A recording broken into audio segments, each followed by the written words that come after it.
اهل علم که مشغول تحقیقاتی، مشغول مهنت احترام میکنیم، ولی اگر سهم نگذاری در مبارزه با همین خطرها میان اینستیتوت تا میبندن، کتاب تا منع میکنن، ما میرم اگر انتظاری. یا که اهل ادب، شاعران، نویسندگان، کسای بسیار مقدس محترم که مشغول ایجاده، اگر همین خیلی بی‌طرف استیم میایم برافته هو از خارجه شعر ای وطن در و غریب مینویسه. تو که دوملوها میان مسجد تا میگیرن، منبر تا میگیرن، مذهب تا از بین میبرن. یا که بگیم هنرپیشه های بی‌طرف میان تئاتر تا میبندن، هنرمندانی بی‌طرف میان اسبابای موسیقی تا میسوزن. یا که زن و دخترای بی‌طرف، این دخترایی که همچه گبز سوده، تصور کن که میآید اما گروه از خانه بر آمدن اجازت نداره دیگر. این همی دخترای کابل برای دانشگاه زور گریه میکنن و همین کار 100% شدنی است. یگان افسانه نیست، این همی از دریا و طرف شده استوده است. نازی در افغانستان میگن که طالبان 20 سالی پیشرفت افغانستان را از بین بردن. 20 سال افغانستان مکتب ساخت، جامعه ساخت، دولت ساخت، حقوق زن ایجاد کرد، حقوق آزادی های انسان ایجاد کرد. این طالبان اومدن همش برباد شد. افغانا گریه میکنن میگن که 20 سال مهنتمون رفت، ولی در اینجا اگر بیاید 100 سال مهنت از بین میره، نه 20 سال. ما در این 100 سال یک جامعه شدیم که حقوق داره، آزادی داره، زندگی متمدن داره، دانشگاه داره، علم داره، فرهنگ داره، صنعت داره. بنابراین اگر گروه افراطی تفکری جا غالب شود، نه تنها 20 ساله، 100 ساله این کشور باز میسوزد. بنابراین وقتی که میاد به حقوق و آزادی های همه ما تهدید میکند، به ساخت دولت داری، به طرز زندگی آزاد تهدید میکند، ما باید این خطر رو از اون سطح ابسترکت و نامعلوم که همین خطر داره به دولت، به امنیت، به کشور، این گپای کلون که تأثیر ندارن، از همینا گذشته باید درست فهمیم که این خطر به همه دارد. این خیلی نیست که دولت در خطر داره، دولت یک چیز ابسترکت یعنی یک چیزی حس کرده نمیشه، نامعلوم. این هم شما دوون که شما و اکستریمیزم به دولت و ملت خطر داره، او خطر تاثیر نمیکنه. ولی اگر که به همین خود دینم خانمی در پیشش دارم، خیلی که یک نوار گذاشتم در اینترنت از یک صحبت کونه بسیار بالاش بحث است. من اونجا گفتم که ما امروز 300,000 زیایی داریم، 300,000 نفر. حالا البته مفهوم زیایی این یک درجه بلند اینتلکت و معرفت و شخصیت و موقع انسان است، ولی از روی نقش، از روی رولی که بازی کرده شده، نه از روی سطح. کاش اگر این 300,000 اگر از روی معرفتش زیایی می بود، این دنیا گلستان میشد. منظور اون که از روی نقشی که اجرا میکرد. مثلا ببینید ما 130,000 معلم مکتب میانه داریم، میوزیر 130,000 نفر، خیلی زیاده است. حتی معلمای تعلیم مهنت، معلمای تربیت جسمانی هم معلومات عالی دارند. یعنی 130,000 نفر.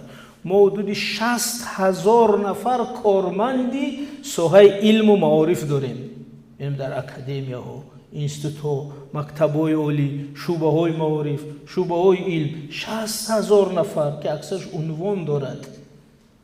ما قریب 50,000 نفر کارمند ساحه فرهنگ داریم، بخش های گوناگون، کلوب و تئاتر و شعبه ها و انسامبل و همه هنرپیشه ها و همه همین.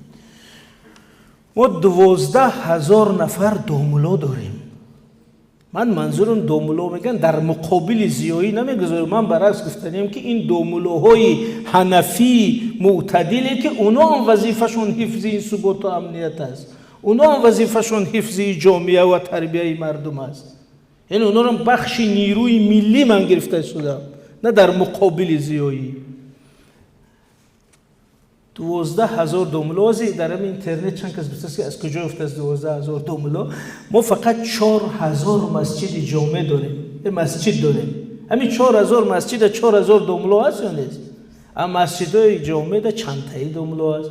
با مؤذن داره هر مسجد. همین خودی فقط کارمندای رسمی شدن 8,000 هست. باید 3-4,000 دوملوی داریم که اونجا کار نمیکنن. خودمی مسجد نیست. شام بابا و قاری بابا و حاجی بابا زیاد. خلاصه منظورم که 12,000 دوملوی داریم که اونا هم باید در حفظ ثبات و امنیت و وحدت سهم خود را گذارن در مقابل گروه‌های افراطی. ما 25,000 بیشتر خدمتچی دولتی داریم. خدمتچی دولتی نه مثل معلم ها، مثل کسایی که در صف پیش کسایی که در اداره ها کار میکنن. یعنی من خدمتچیانی نهادهای قدرتی در نظر ندارم. اونا زیادن، اونا وظیفه‌شون در همون میدان مبارزه کردن است، اونا کار خود را کرده استادن. منظوری من خدمتچیانی غیر نظامی ملکی گرجدنی که در وزارت اداره‌های گوناگون دولتی، حکومت‌های محلی، شعبه‌های گوناگون هستن. حدود 25,000 خدمتچی دولتی داریم و ما چند صد هزار دیگه دانشجو داریم که اونا مکن آینده فکری و پتانسیل معنوی و ذهنی همین جامعه حساب میشن. جمع ما قریب 500,000 نفر آدمی داریم که به واسطه با علم، فرهنگ، سیاست، اداره کنی، تربیت، ذهن مردم مشغول است. این خیلی پتانسیل بزرگ است. اما وقتی که به جامعه نگاه میکنیم، وقتی که در فضای اطلاعاتی نگاه میکنیم، کجا دارم اینو؟ من جرأت ندارم، حقوق ندارم که فکری شخصی کسی را ارزیابی کنم. مثلا که من میو شیشتن میو بی طرفم خیلی نمیگم. ما فضا رو بررسی کردن در حقوق داریم، ولی وقتی فضای اطلاعاتی رو بررسی میکنیم من با باوری میگم که حتی 1% همین اهل زیان در مبارزه با افراطگرایی اشتراک نمیکنند. حتی 1%.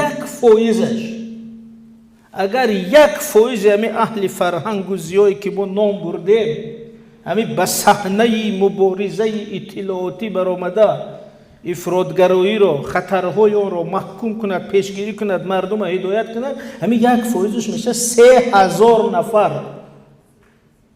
اگر 10%ش براید چند میشه؟ 30,000 نفر.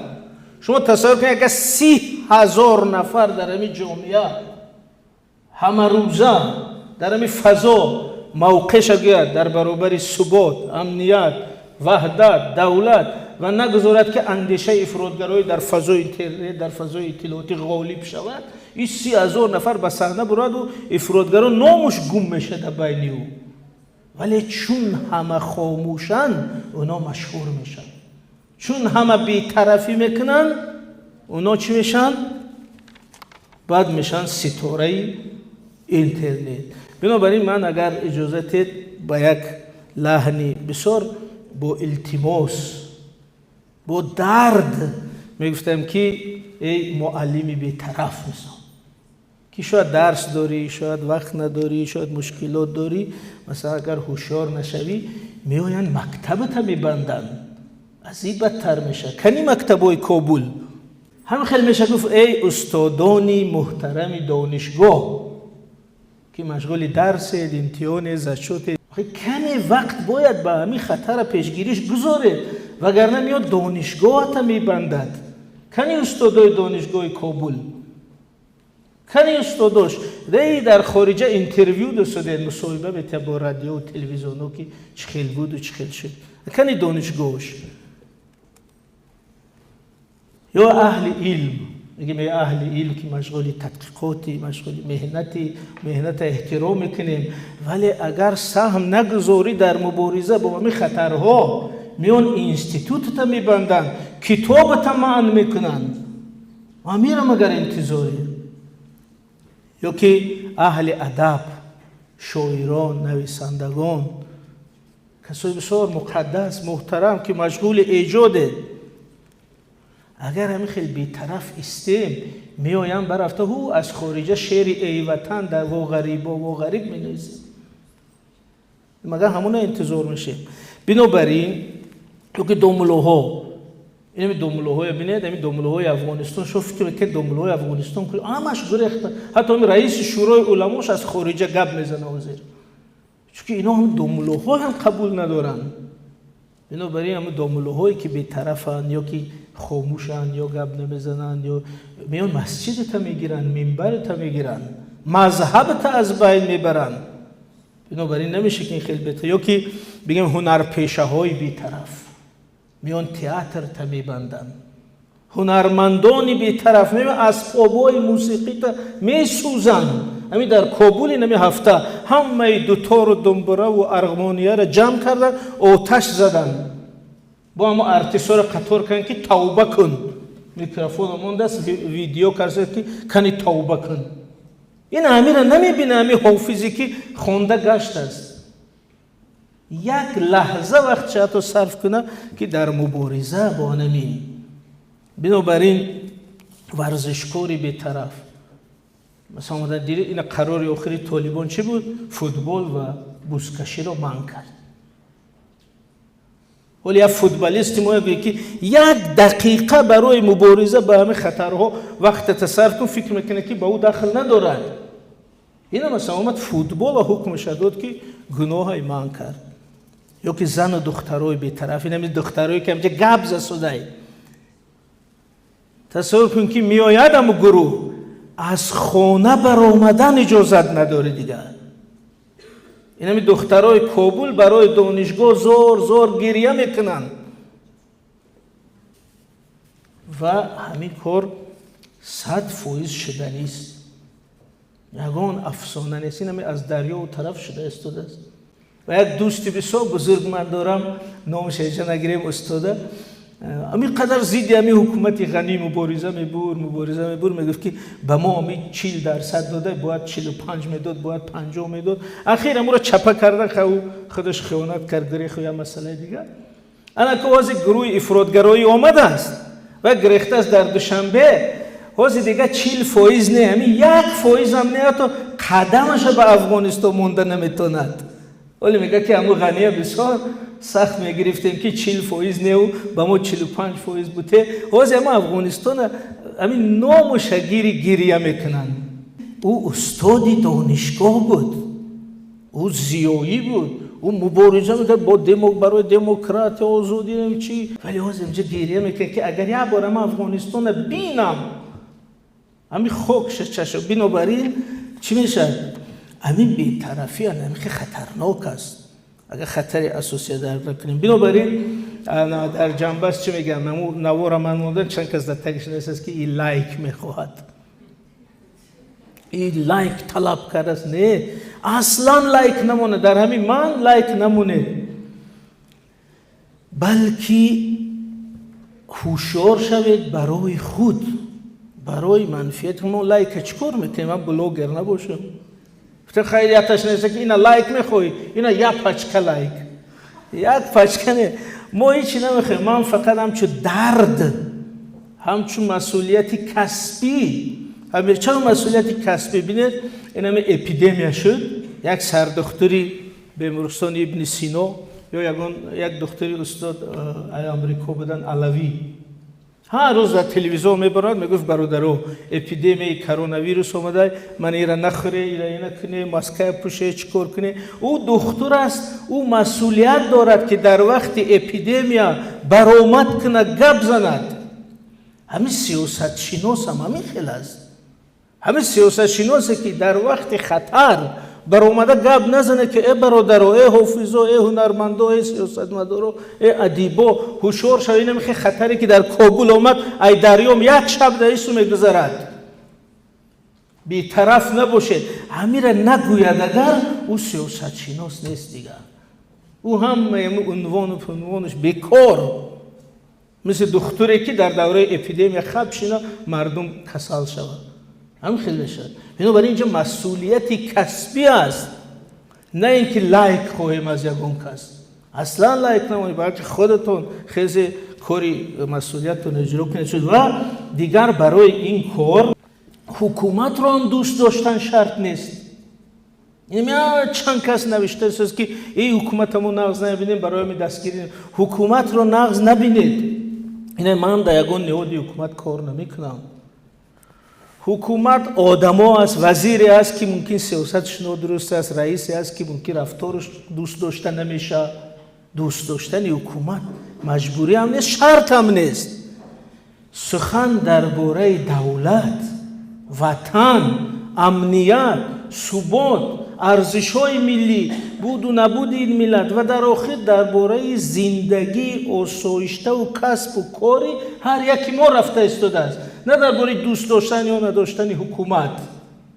بنابراین اینجا موقع شهروندی هر یکی ما مهم است. اگر ما خودمون با درک درست خطری گروه ها رو درک کرده در برابر اون موقع شهروندی گیریم، نه بس از جای کار، حکومت، مقام، انا او میشه شهروندی آگاه.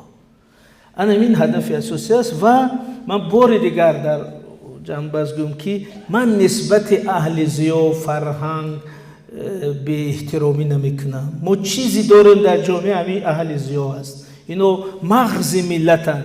ما مغزی کدامش تفتیش نکنیم که به طرفه. من فضا رو در نظر دارم که در فضای اطلاعاتی اگر فعال باشن، موقع ملیشون اظهار کنند، همه رو ملت رو در گرد اندیشه های ملی، ثبات، امنیت، وحدت، دولتداری متحد کنند، گروه افراطگرایی به این جامعه رخنه نمیکنند.